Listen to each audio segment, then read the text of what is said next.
Salam para talenta prima. Senang bertemu dengan Anda semua. Selamat datang di MOOC Kementerian Imigrasi dan Pemasyarakatan. Kali ini, kita akan mengupas materi Komunikasi Publik ASN level 1. Level pertama dan fondasi dari seluruh perjalanan belajar kita bersama. Tujuan yang ingin dicapai pada level ini adalah para talenta prima diharapkan mampu memahami, menginternalisasi, dan menerapkan konsep, prinsip, etika, serta prosedur dasar komunikasi publik dalam pelaksanaan tugas sehari-hari sebagai aparatur sipil negara di Kementerian Imigrasi dan Pemasyarakatan. Tujuan tersebut akan dicapai dengan memahami 6 topik besar, yaitu pengertian dan elemen komunikasi publik, fungsi komunikasi publik, membangun kepercayaan dan keterbukaan informasi publik, etika berkomunikasi dan media sosial pribadi, saluran komunikasi resmi, pengaduan masyarakat, dan kehumasan dasar. Banyak yang akan kita pelajari, tapi tenang, kita bahas satu persatu. Mari kita mulai. Para talenta prima, mari kita mulai dari pertanyaan yang paling mendasar. Apa itu komunikasi publik? Komunikasi publik adalah mekanisme di mana pemerintah menyampaikan kebijakan, program, dan informasi layanan kepada masyarakat, sekaligus menjadi ruang untuk menerima aspirasi, pengaduan, dan umpan balik dari masyarakat. Ada perbedaan penting yang perlu kita pahami. Komunikasi publik berbeda dari komunikasi organisasi. Komunikasi organisasi berfokus pada aliran informasi di dalam struktur internal. Sementara komunikasi publik lebih berorientasi pada hubungan antara kementerian dengan publik eksternalnya, yaitu masyarakat. Sekarang, mari kita kenali 5 elemen utama dalam komunikasi publik, berdasarkan model komunikasi Harold Lasswell yang diadaptasi dalam konteks pemerintahan. Elemen pertama, komunikator. Dalam konteks Kementerian Imigrasi dan Pemasyarakatan, komunikator bisa berupa pimpinan kementerian, juru bicara resmi, petugas humas, atau setiap ASN yang berinteraksi langsung dengan masyarakat. Ya, termasuk Anda. Elemen kedua, pesan. Pesan harus akurat, relevan, mudah dipahami, dan sesuai dengan kebijakan institusi. Elemen ketiga, saluran. Bisa berupa media massa, media sosial, siaran pers, website resmi, atau komunikasi tatap muka langsung. Elemen keempat, komunikan. Bisa masyarakat umum, pemohon layanan, media massa, atau pemangku kepentingan lainnya. Dan elemen kelima, efek. Komunikasi publik yang berhasil menghasilkan perubahan pengetahuan, sikap, atau perilaku publik yang mendukung kepercayaan terhadap kementerian. Kelima elemen ini harus selaras dan saling mendukung agar pesan dipahami dan dipercaya.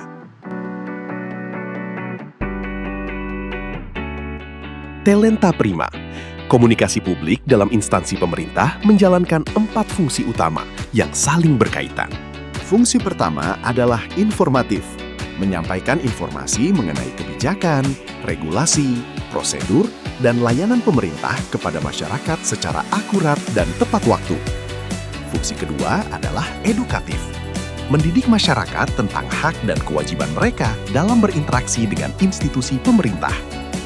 Fungsi ketiga adalah persuasif, mendorong masyarakat untuk memahami, mendukung, dan berpartisipasi dalam pelaksanaan program pemerintah. Dan fungsi keempat adalah integratif, membangun hubungan yang harmonis antara pemerintah dan masyarakat sebagai mitra dalam pembangunan nasional. Keempat fungsi ini bekerja secara simultan dalam setiap aktivitas komunikasi yang kita lakukan. Talenta prima. Pada akhirnya, semua yang kita lakukan dalam komunikasi publik bermuara pada satu tujuan, membangun kepercayaan masyarakat. Kepercayaan publik kepada Kementerian Imigrasi dan Pemasyarakatan dibangun melalui 4 hal konkret. Pertama, konsistensi antara narasi yang kita sampaikan dengan kinerja aktual layanan. Masyarakat akan langsung merasakan jika ada ketidaksesuaian antara yang kita janjikan dan yang kita berikan. Kedua, keterbukaan dalam menginformasikan pencapaian, tantangan, dan upaya perbaikan.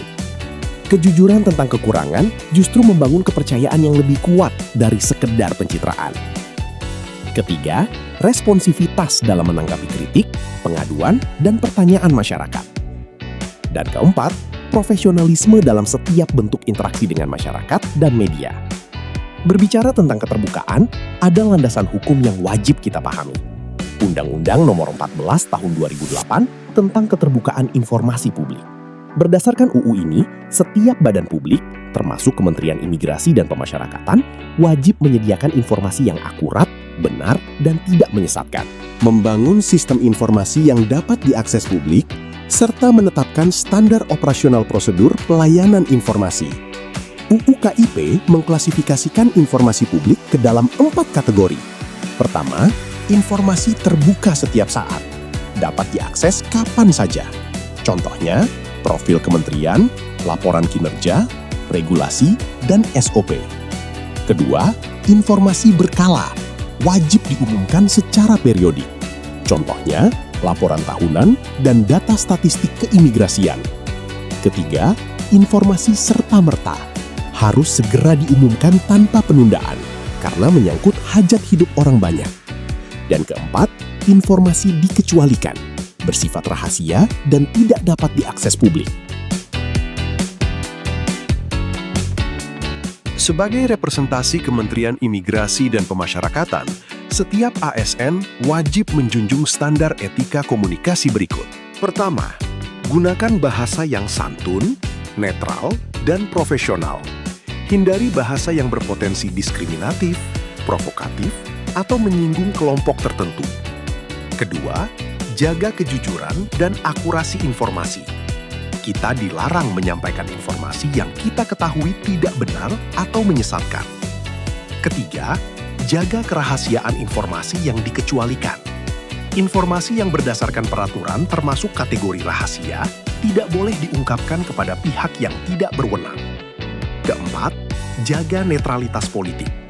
Sesuai amanat UU ASN, kita wajib netral, tidak menyuarakan dukungan atau keberpihakan terhadap partai politik, kandidat, atau kelompok kepentingan tertentu. Dan kelima, hindari pernyataan di luar kewenangan. Pernyataan publik yang formal harus melalui mekanisme yang telah ditetapkan. Lalu, bagaimana dengan media sosial pribadi kita? Perlu kita sadari, aktivitas kita di media sosial pribadi tetap berdampak pada citra institusi. Karena itu, ada beberapa hal yang harus kita perhatikan. Jangan memposting konten yang berisi penghinaan terhadap pimpinan, sesama ASN, lembaga negara, atau masyarakat. Jangan menyebarkan berita bohong atau informasi yang belum terverifikasi. Jangan mengunggah materi yang bersifat sara.